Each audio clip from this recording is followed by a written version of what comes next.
again, and welcome back to Kapow, where we have an almost unhealthy obsession with comics, cartoons, and collectibles. I'm Al, and, Sonya! Kings Comics has a pinball machine in the corner. Serious? Yeah. Okay. No, you can't go play pinball. We've got to do things. We have to do things. First of all, we have to do a review of Katana issue #1. Then we're going to take a look over some of the biggest events in X-Men history of all time. And then pinball. No, because then Ray's coming in and we're going to look at Bravest Warriors. Okay, you know what? I think you're just doing this to stop me from beating your high score. That's all this is. No, but we're going to have a look at Red Sonia Unchained first.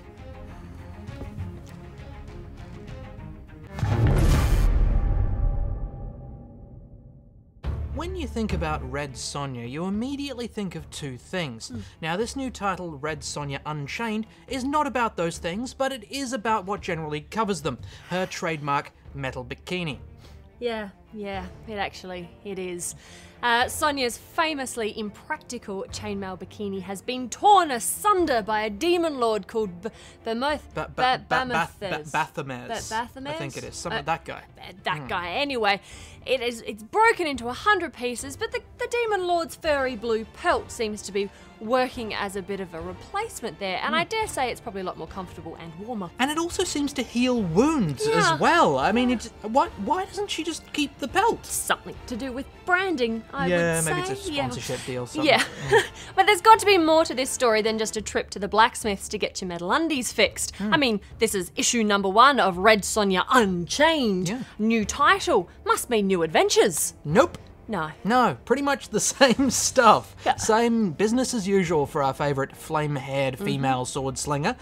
She kills a guy, then rescues a woman, then kills some more guys, and then heads off to a dungeon to kill some monsters and get some treasure. So, seriously, the only new thing here is the outfit. Yeah, but I mean, I'm not sure if I want a 100% new Red Sonja story. Anyway, you know, if I read a Red Sonja, it's because I want to see her chopping off people's heads. And Jack Jadson does a very good job of the art in chopping off people's heads. Yeah, look, the head chopping is fine. The art in general is fine. It's not spectacular, but it's fine. Yeah. My main beef really was with Peter V. Brett's writing in this one. I mean, the plot, character development, pretty minimal here.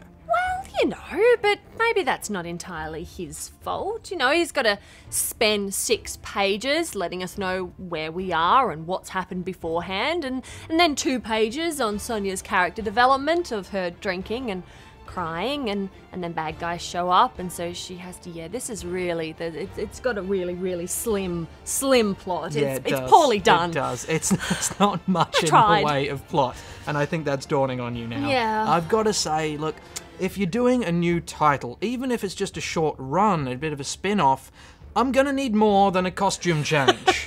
You know, if you're gonna give it a new title, it's gonna be a bit more than that. And I have read some much better Red Sonja stories. Yeah. I mean, get into some of Mike Carey's stuff. There's a lot of better stuff out there. This one, it wasn't that much fun. It didn't look that great. It was just a bit blah. I'm gonna have to give it a berry. Unfortunately, I'm gonna have to agree with you on this. Look, I love my Red Sonjas. I think she's a really cool character, and Unchained just gives me nothing. The art in this, like we said, it's fine, but there are a couple of repeated panels and a few blank faces in there. Yeah. Maybe a few than just too many of them in there. Look, honestly, there are better stories out there. Overall, this just made me a little angry, so it's a berry from me as well. Oh.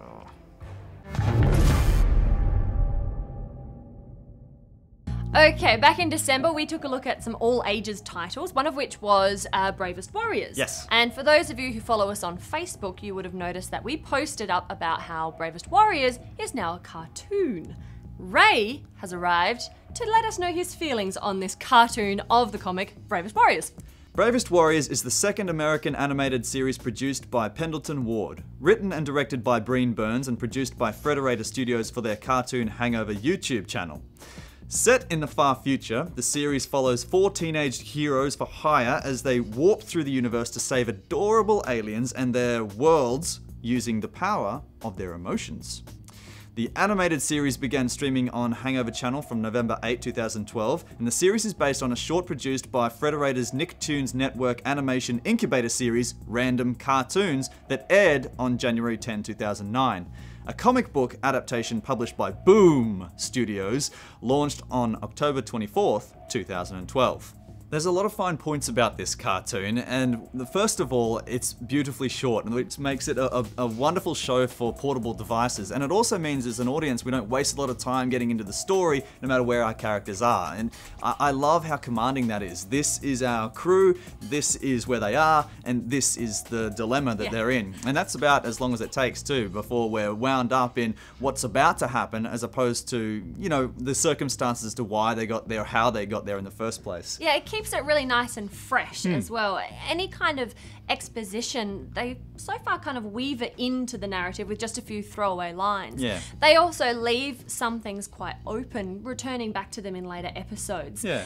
It feels like even though you've got these little episodes, there is a greater story at play here. Yeah, absolutely. It's, you know, it unravels and reveals larger story arcs, you know, all the time, which is really nice. Some would say it's fresh. I would say it's fresh indeed. It's smart writing, and you know, it's no doubt going to spawn a whole, you know, series of one-liner quotes throughout the social streams if it hasn't already. And the kind of humor that it is, it's light, it's buoyant, it's vibrant. It's not so much situational comedy as it is character-driven comedy. Even though absurd things happen to around the world of these heroes, I derive more humor from, you know, what they say, how they react or act, and their comments on, you know, those occurrences.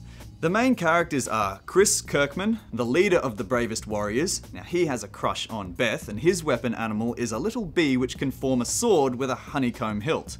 Then there's Beth Tezuka, the female member of the group.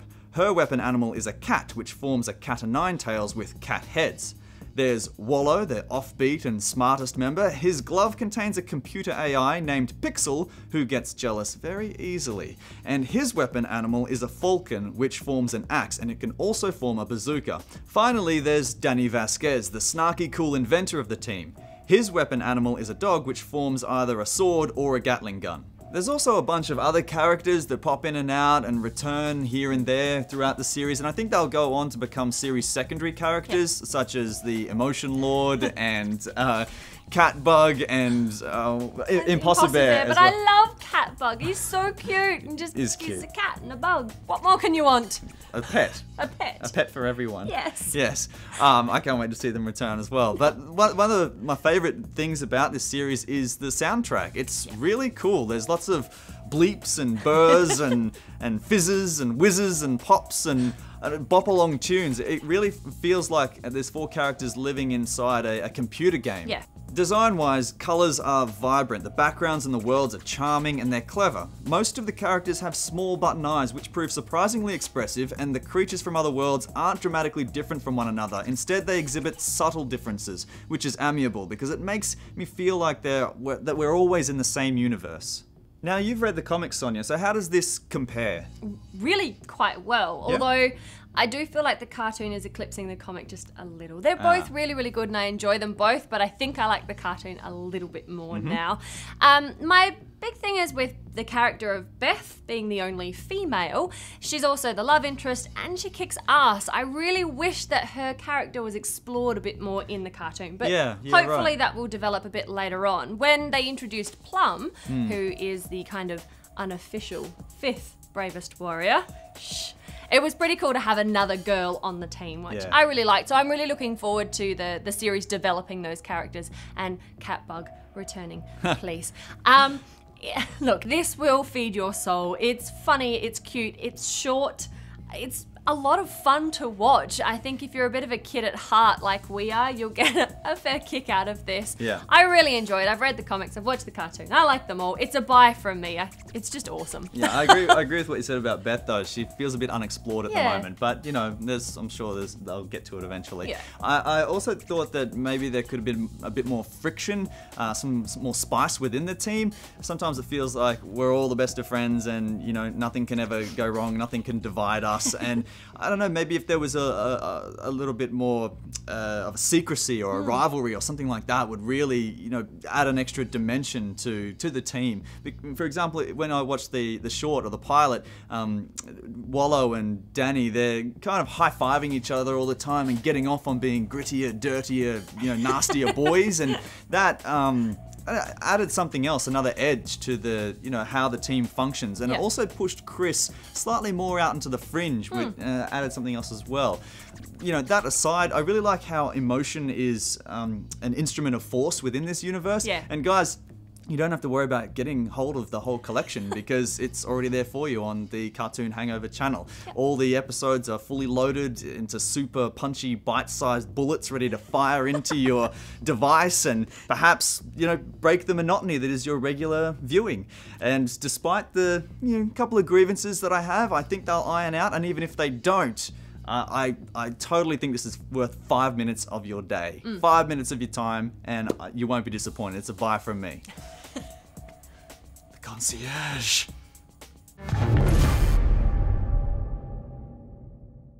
Al, did you know the X-Men turned 50 this year? And I didn't get them anything. I didn't get Rude. cake or pointy hats. Not good at all.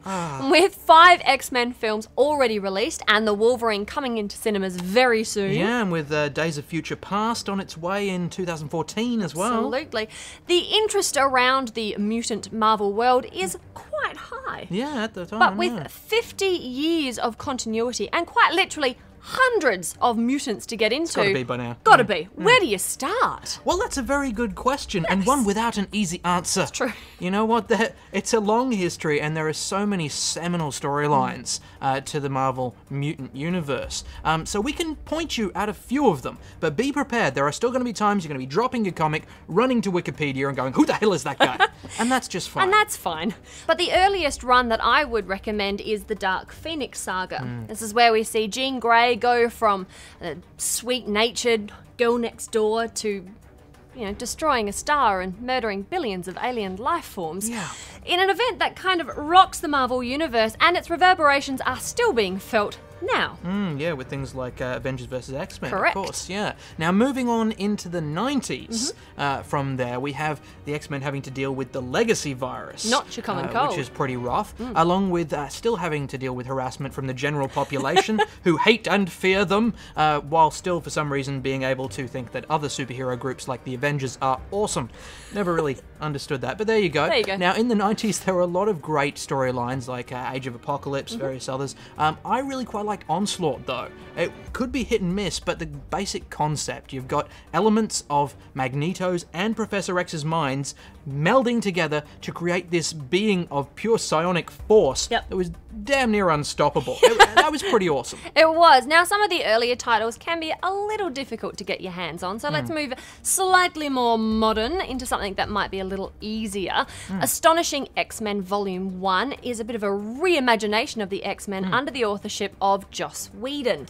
Now, it's really nice to see that Whedon-esque humour injected into a world which can become quite bleak after a while. It can at times, yeah. I was also pleased to see the return to the concept of a mutant cure. Yeah. I thought that was a really interesting concept, and you get to see, you know, series mainstays like Beast considering what their options are and seeing whether they want to throw in the towel and become human again. Yeah, I thought Whedon wrote Beast really, really well. It's quite a fun read overall. Yeah. Next, of course, would come House of M. Ah, yes, House of M, written by Brian Michael Bendis. Now, there were a lot of crossovers that fell into that as well, but that was that main story by Bendis. Now, this one changed the Marvel Universe.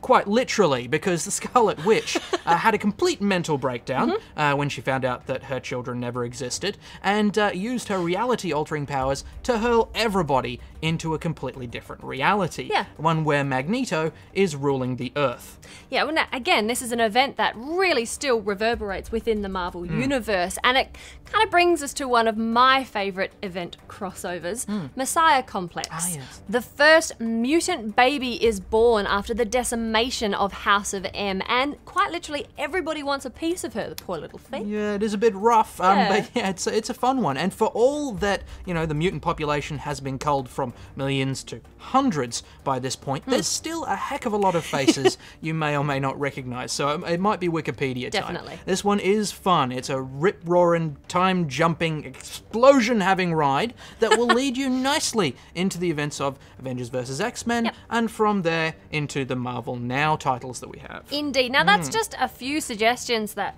we've come up with. Our best advice always when you kind of want to delve into a new world is have a chat to the guys who work in your local comic book shop. They'll be more than happy to kind of set you on the right path. Maybe if there's a particular character that you would be interested in finding out a bit more backstory, have a chat to them. Yeah, so I mean, even if they don't have it, they'll generally be happy to order it in. Absolutely. Very helpful like that. And it's good fun getting into a new world, so get out there and get into the mutant world.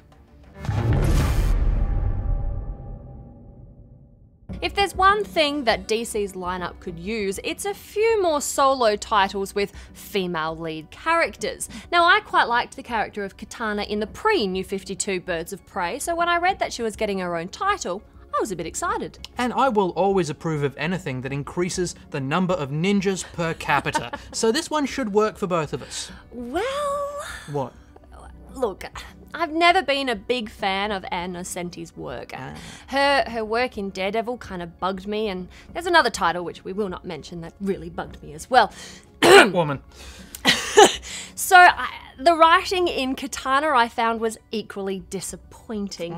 The character of Tatsutori just comes across as shallow and unengaging, and I feel like Nocenti was trying to get this kind of vintage ninja kung fu movie feel and fails miserably. Ooh, okay, well, look, some of it is a little inconsistent, I will admit that, but I think there's enough here to be intriguing. You know, that classic ninja on a revenge trip with a cursed sword thing, that's always cool. And, you know, I think there are all the standard things that we need to know for a first issue here as well. We know who she is, we know why she's there, and then, whoa, here, look out, here comes the bad guy with his rhythmic gymnastics-looking rope sword. See, I don't think that you do get everything that you need. Things are thrown at you with no justification, and scenes that should be awesome, like that big ninja scene, are spoiled by a kind of tell you, not show you attitude to the action.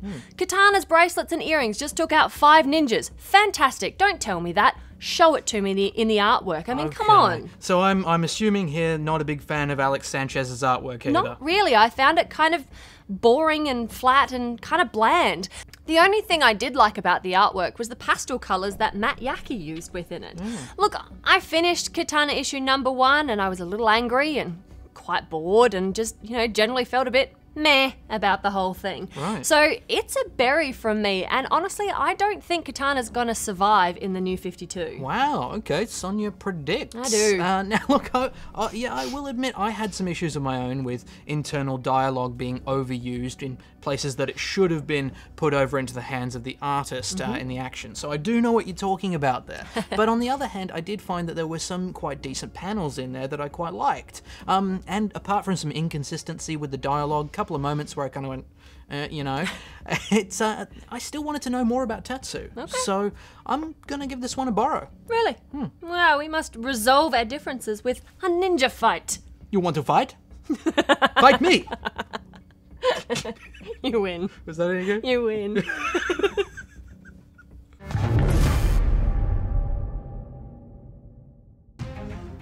Well, that was thoroughly depressing. Oh, I buried 2 comics today. Yeah, and plus you're going to have to give up that copy of District 14 from Humanoids because we're announcing the winner of our competition soon. Plus, when you and Ray were doing your review, I snuck off and I beat your pinball score. Dude! Sorry. That's not cool.